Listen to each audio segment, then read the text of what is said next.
आज हम चर्चा करने वाले हैं फ्रेंच ऑनर्स के रिगार्डिंग। अगर आपको दिल्ली विश्वविद्यालय से फ्रेंच ऑनर्स की डिग्री लेनी है तो आपको एक बात की क्लैरिटी होनी चाहिए कि आपको CUET के पेपर में अपीयर होना होगा, कॉमन यूनिवर्सिटी एंट्रेंस टेस्ट, जिसे हर साल नेशनल टेस्टिंग एजेंसी कंडक्ट करती है।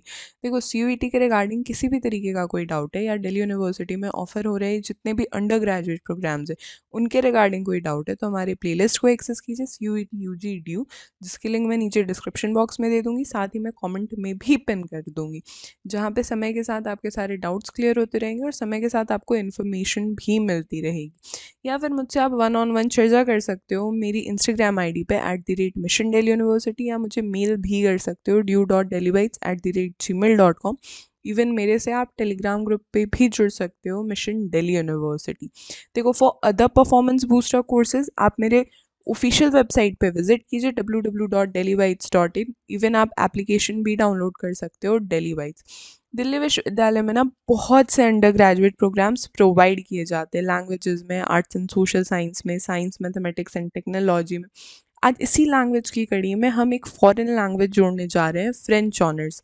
देखो, एक कॉमन एलिजिबिलिटी क्राइटेरिया जो होती है ना कि आपका क्लास 12th क्लियर होना चाहिए या फिर क्लास 12th में आप अपियरिंग होने चाहिए। लिस्ट ए में सारे लैंग्वेजेस मेंशन है जो कि सेक्शन 1A और 1B में बताए गए हैं।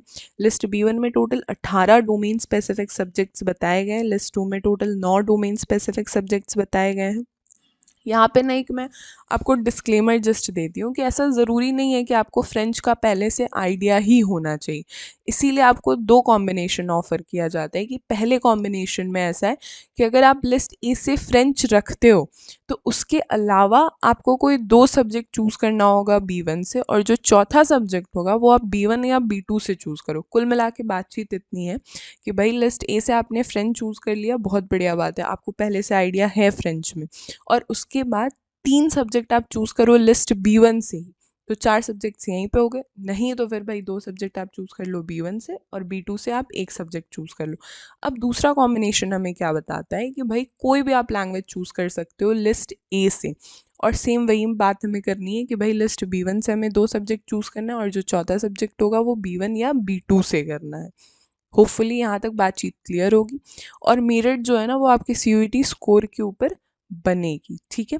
यहाँ पे एकमात्र कॉलेज है, या मैं यूँ कहूँ एकमात्र डिपार्टमेंट है जो कि फ्रेंच ऑनर्स की डिग्री प्रोवाइड करता है, department of Germanic and romance studies. देखो, एक बात मैं बता रही हूँ कि कुल मिला के ना जो सीट्स वगैरह होती है ना वो यहाँ पे बहुत ही ज़्यादा लिमिटेड होती है। यहीं पे अगर आप काउंट करोगे तो ऑलमोस्ट 40s के अराउंड आपको सीट्स मिलेगी, जिसमें जनरल के लिए सिर्फ और सिर्फ 19 सीट्स अवेलेबल है।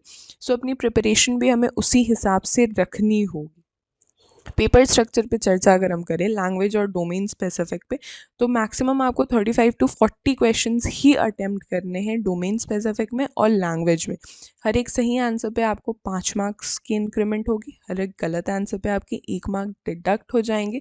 कोई भी मार्क्स डिडक्ट नहीं होगा अगर आपने क्वेश्चंस अटेम्प्ट नहीं करा है। अगर अब भी आपको कोई डाउट है तो नीचे में जल्दी से कमेंट सेक्शन में आप मुझे बताओ, मैं कोशिश करूँगी कि कमेंट सेक्शन में ही सारे डाउट्स को क्लियर करूँ। This will be all for this lecture. हमारे सारे सोशल मीडिया के लिंक्स नीचे डिस्क्रिप्शन बॉक्स में अवेलेबल है। Do comment us, do subscribe mission Delhi university, powered by Delhi bytes.